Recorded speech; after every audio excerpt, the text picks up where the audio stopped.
Hello student, कैसे हैं आप सब। उम्मीद करता हूं आप सब अच्छे होंगे, मस्त होंगे, बेहतर होंगे, आपकी पढ़ाई बेहतर चल रही होगी बच्चों। और आज का जो हमारा टॉपिक है वृत्तीय मार्ग पर साइकिल सवार की गति का व्यंजक। ठीक है, क्वेश्चन आता है 11वीं क्लास के फिजिक्स में कि कोई व्यक्ति साइकिल पर सवार है, वृत्तीय मार्ग पर मुड़ रहा है, तो उसके लिए गणितीय व्याख्या है ना ज्ञात कीजिए या उसके लिए थ्योरम निकालिए। ठीक है, चलिए प्रमेय जिसे बोलते हैं बच्चों। तो शुरू करते हैं। यहां पर आप देख सकते हो, यहां पर एक व्यक्ति है जो साइकिल पर सवार है। इसके दो हाथ हैं, दो पैर हैं, दो आंख हैं, मुख भी है, नाक भी है, कान भी है, सब कुछ मैंने बना रखा है कंप्लीटली। और इसे आप आसानी से बना सकते हैं, कोई दिक्कत नहीं है। कुछ बच्चे कहते हैं सर हमसे डायग्राम बनाना ही नहीं आता है।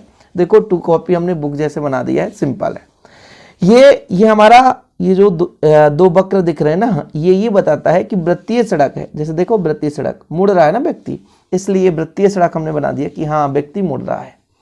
ये देखो वृत्तीय सड़क है ना, ये पूरा वृत्तीय सड़क और बीचों बीच ये जा रहा है।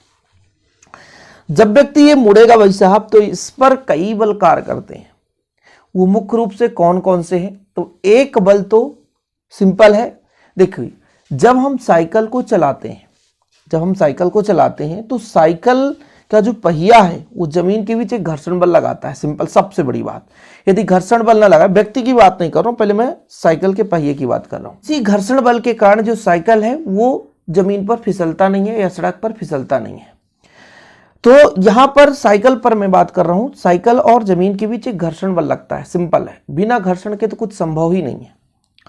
अब मैं कह दूं साइकिल है और साइकिल में व्यक्ति बैठा है और उसका सम्मिलित रूप द्रव्यमान m है, तब पृथ्वी भी उसे अपनी ओर खींचता है। जो भी वस्तु का भार है वही पृथ्वी का आकर्षण बल है। सिंपल है। तो वस्तु का जो भार है mg वो ऊर्ध्वाधर नीचे की ओर लगता है। ये mg ऊर्ध्वाधर नीचे की ओर। और जब कोई वस्तु अपने सीमांत संतुलन की स्थिति में होता है, मतलब संतुलित है, मतलब जिधर गति करना चाहता था वो गति कर रहा है, तो उसमें एक अभिलंब प्रतिक्रिया बल लगता है। यानी व्यक्ति हो या वस्तु है उसके लंबवत लगता है। ये नहीं कि मान लीजिए तल है, नीचे दिख रहा है तल की लंबवत, ऐसा नहीं है। अभिलंब प्रतिक्रिया जो होती है वस्तु के लंबवत लगती है, अभिलंबत ऊपर की ओर। ये देखो अभिलंबत है तो ऐसे ही लगेगा, यदि इधर होता तो इधर लगता। तो दो बल तो मुख्य रूप से कार्य कर रहे हैं। एक तो भाई साहब जो हमारा निकाय है, निकाय मतलब दोनों सिस्टम मिला करके साइकिल और व्यक्ति दोनों का कुल द्रव्यमान एक साथ जोड़कर चलेंगे कि माना साइकिल सहित व्यक्ति का द्रव्यमान स्मॉल m है। भाई निकाय बन गया है ना, निकाय में कई छोटे छोटे कण पिंड हो सकते हैं। निकाय मतलब सम्मिलित रूप। यहां पर एक निकाय है व्यक्ति और साइकिल सहित, ये निकाय। तो निकाय का भार mg ऊर्ध्वाधर नीचे की ओर और इस निकाय के अभिलंबवत एक अभिलंब प्रतिक्रिया कैपिटल R जो कि अक्ष के साथ थीटा कोण, देखो यहां पे थीटा कोण हम मान सकते हैं, ऊर्ध्वाधर अक्ष के साथ थीटा कोण बनाता है।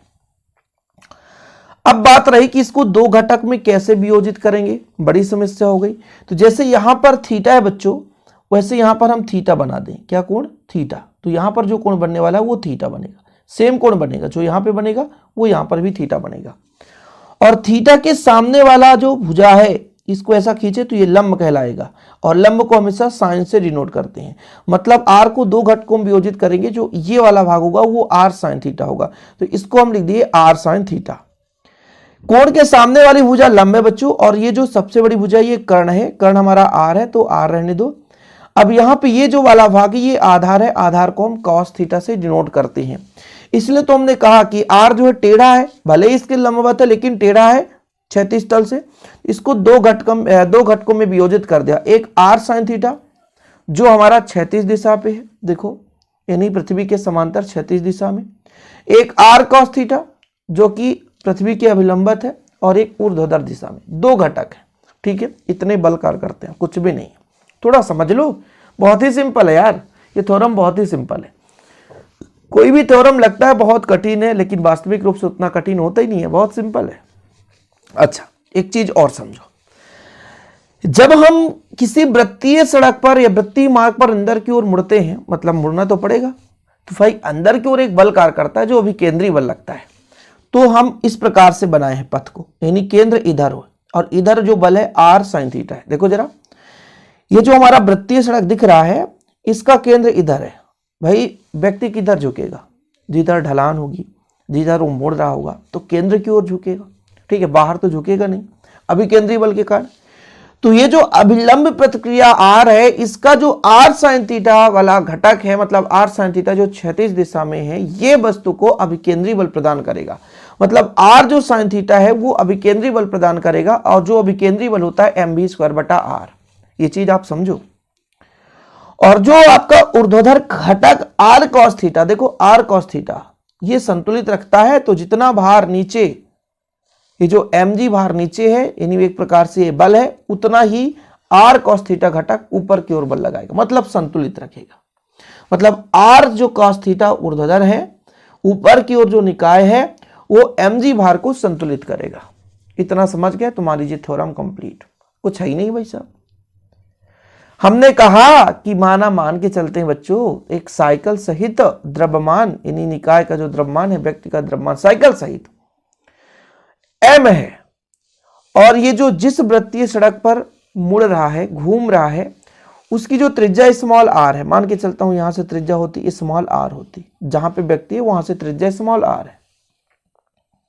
ठीक, कोई दिक्कत तो नहीं है। वृत्तीय पथ पर इसका चाल भी होगा कुछ ना कुछ, तो भी चाल से ये गति कर रहा है। वृत्तीय सड़क पर मुड़ रहा है लेकिन इसका चाल भी है, एक भी चाल है, इससे गति कर रहा है। अब जब ये झुकता है तो ऊर्ध्वाधर से कितना कोण झुक जाता है, थीटा कोण झुक गया। वैसे तो ऐसे ही सीधा ऐसे ही आना चाहिए व्यक्ति को, लेकिन झुक गया बिना झुके। आप खुद साइकिल चलाना, जब थोड़ा सा मोड़ आएगा तो आपको थोड़ा सा झुकना पड़ेगा। गाड़ी चलाते हैं, टू व्हीलर जो भी, फोर व्हीलर, हर व्यक्ति, हर ड्राइवर की बात करें, वो झुकेगा ही झुकेगा। थीटा कोण झुक गया। तब इस व्यक्ति पर मुख्य रूप से दो बल कार्य करते हैं। घर्षण बल तो छोड़ दो क्योंकि तल पर है, लेकिन हम ऊपर की बात करें, निकाय की बात करें, तो एक गुरुत्व केंद्र है ना, निकाय का भार mg ऊर्ध्वाधर नीचे की ओर, जहां जी त्वरण है, और एक हमारा अभिलंब प्रतिक्रिया r। इसको हम दो घटक में वियोजित कर सकते हैं बच्चों। एक हमारा r sin थीटा क्षैतिज दिशा में, r cos थीटा ऊर्ध्वाधर दिशा में। r sin थीटा अंदर की ओर बल लग रहा है, तो मतलब इस जो भी साइकिल सवार व्यक्ति है, इसको एक अभिकेंद्री बल मिल रहा है इसके कारण। और जो r cos थीटा ऊपर की ओर, ये mg को संतुलित करता है। इतना समझ गया तो सब कुछ समझ गए बिल्कुल। पूरा वही चीज माना साइकिल सवार साइकिल सहित द्रव्यमान स्मॉल m है, वह मोड़ पर r त्रिज्या के वृत्तीय पथ पर भी चाल से पार करते हुए ऊर्ध्वाधर से थीटा कोण से झुक जाता है, मतलब थीटा कोण झुकता है। तब निकाय पर कौन कौन से बल कार्य करेंगे, ये बहुत पहले का हमारा डायग्राम है, और ये डायग्राम भाई साहब वही है, सेम है। तो एक तो mg गुरुत्व केंद्र के ऊर्ध्वाधर नीचे की ओर, दूसरा निकाय पर आरोपित अभिलंब प्रतिक्रिया r है। ठीक है, ऊर्ध्वाधर मतलब सीधा निकाय के लंबवत होता है। ठीक, चलो r को हम दो घटकों में वियोजित कर सकते हैं बच्चों। एक r cos थीटा, ठीक है, जो कि mg को संतुलित करेगा, इसलिए r cos थीटा बराबर mg मैंने पहले ही बता दिया था।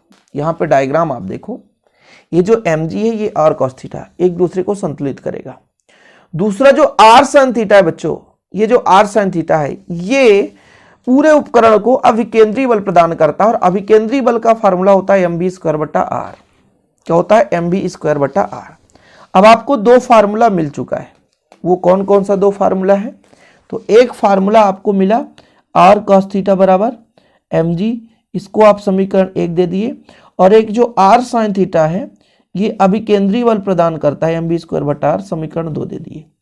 अब बच्चों यहां पर हम समीकरण 2 में 1 का भाग देंगे, भाग देने पर तो भाग दे दो r sin थीटा बटे r cos थीटा, ऐसा ही है ना।